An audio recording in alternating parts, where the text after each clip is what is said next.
A year ago, I moved from a city called York to a town called Middlesbrough in the northeast of England. I moved because I felt that God invited me to leave and to choose where I wanted to go next, and so I chose Borough. I didn't move with anyone or to anyone or for anyone else, but I was sent out in prayer and support from my local church, G2. It's always been in G2's DNA to raise leaders and to send them out, so in some ways, my story is no exception. I remember prayer walking the town with some friends, working out which area felt the right place to move into. We walked the campus, we worked out where the churches were, the station, the shops, the student housing, all the things I knew I wanted to be close to. And as we prayed through the streets, we were drawn to the more unlikely areas of town. And it was here we found the place I've now called home for the last year.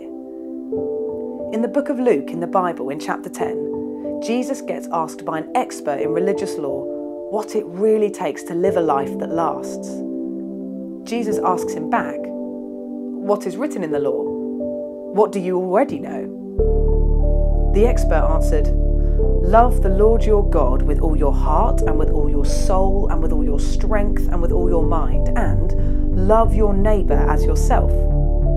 "You've answered correctly," Jesus replied. "Do this and you will live." But he wanted to justify himself, so he asked Jesus, "And who is my neighbour?" In response to that question, Jesus tells the famous story of the Good Samaritan, a story of choosing to travel to the places and people and contexts that most would rather avoid, ignore or overlook. A story of crossing over the road, even if it risks your life and your comfort, in order to help another human.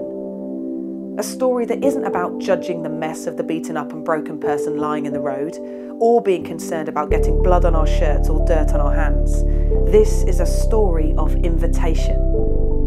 Jesus invites us to pick up the beaten up, to help whoever we find get back on the road to healing, to provide for their needs at our own cost, and to do this for anyone, regardless of race, religion, ethnicity, gender, politics, background, financial status, geography, or anything else that could stand in the way of us loving others. Because, as it turns out, nothing separates us from the love of God. And so nothing separates us from showing this love to anyone else we meet. That's what my first year in Middlesbrough has been about. Learning how to say yes to the radically inclusive, beautiful, uncomfortable, gritty invitation of Jesus to love our neighbours.